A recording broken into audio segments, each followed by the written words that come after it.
કૃષ્ણ કહે છે, આ 3 કામ જ મનુષ્યની ગરીબીનું કારણ છે. જો તમે અમારી ચેનલમાં નવા હોય તો અમારી ચેનલને લાઈક, સબસ્ક્રાઈબ, શેર જરૂરથી કરજો. આ 3 કામ જ મનુષ્યની ગરીબીનું કારણ હોય છે.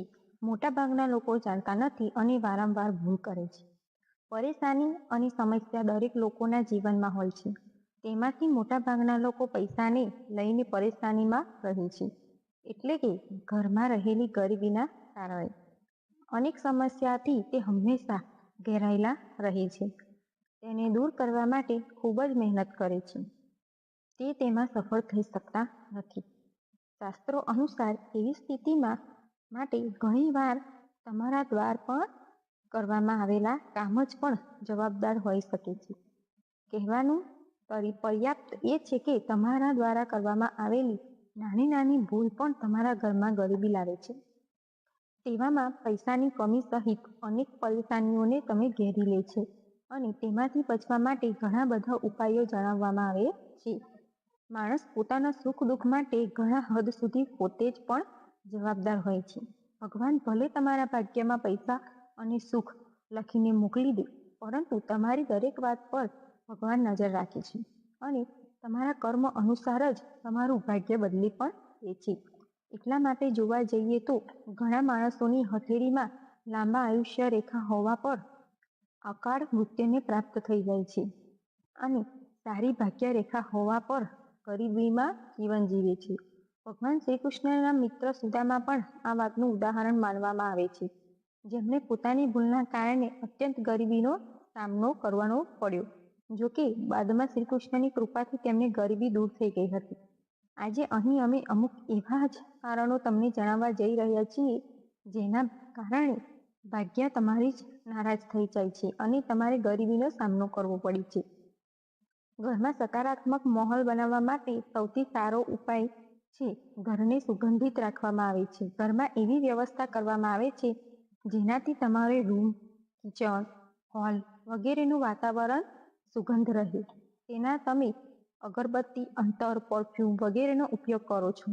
જો તમારા ઘરમાં કોઈ કારણે દુર્ગંધ આવે છે તો તેના માટે તમારે તરત જ કોઈ ઉપાય કરવો જોઈએ. શાસ્ત્રો અનુસાર જે સ્થાન પર ગંદકી કે દુર્ગંધ હોય છે તે સ્થાનને ધનની દેવી મહાલક્ષ્મી સહિત બધા જ દેવી દેવતાઓ છોડી દે છે. વળી ત્યાં ગરીબી અને ખરાબ શક્તિ સક્રિય થઈ જાય છે, જેના લીધે ઘરમાં સફાઈ કરવી જોઈએ અને વાતાવરણ સુગંધિત હોવું જોઈએ. જ્યાં સુગંધિત હોય છે ત્યાં સકારાત્મક ઉર્જા રહે છે અને ત્યાં જ માતા લક્ષ્મીનો વાસ હોય છે. જ્યાં સુધી બની શકે ત્યાં સુધી પ્રાકૃતિક વસ્તુથી સુગંધ ફેલાવો, જેમ કે ગાયના છાણનો ધુમાડો, લોબાન, કપૂર વગેરે. ઘરમાં સુગંધિત વાતાવરણ રહેવાથી મસ્તિષ્ક પ્રસન્ન અને શાંત રહે છે, જેના કારણે ઘરમાં ગૃહ ક્લેશ નથી થતો. સુગંધિત વસ્તુ દોષનું પણ નિવારણ થાય છે. તન મન પર સુગંધ પોતાને વિશેષ પ્રભાવ નાખે છે.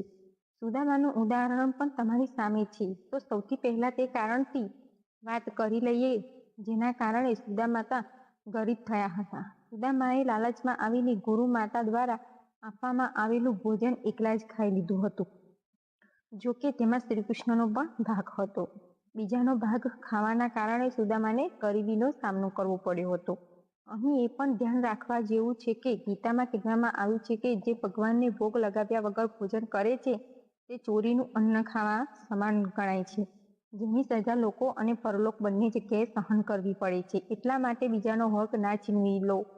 ઘરમાં નાની નાની વાતોમાં પરસ્પર ક્લેશ થવાના કારણે પણ ઘરમાં ગરીબીનો વાસ થાય છે.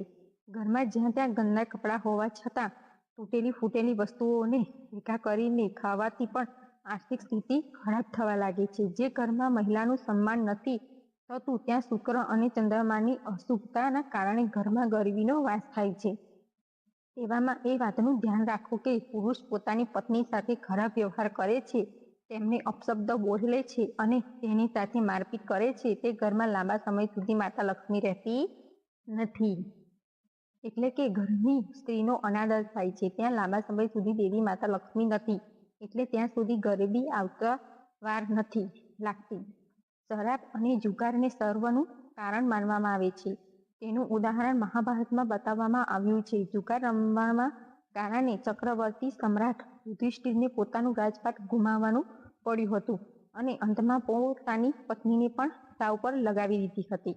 યુધિષ્ઠિરને વર્ષો સુધી ભાઈ અને પત્ની સાથે જંગલમાં ભટકવું પડ્યું હતું.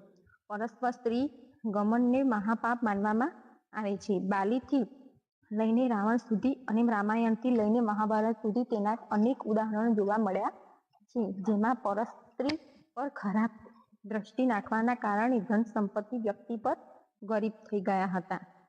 અહલ્યા પર ખરાબ દ્રષ્ટિ નાખવાના કારણે દેવતાઓના રાજા ઇન્દ્રને પણ પોતાનું રાજપાટ ગુમાવીને સામાન્ય પુરુષની જેમ ભટકવું પડ્યું હતું. એટલા માટે શાસ્ત્રો કહે છે કે આ 5 એવા મહાપાપ છે જે પરલોક અને આગલા ઘણા જન્મો સુધી મનુષ્યને ગરીબ બનાવી શકે છે. એટલા માટે આવા પાપ ક્યારેય પણ ન કરવા જોઈએ. તો મિત્રો, ફરીથી એકવાર કહું છું, અમારી ચેનલને લાઈક, સબસ્ક્રાઈબ, શેર જરૂરથી કરી દેજો.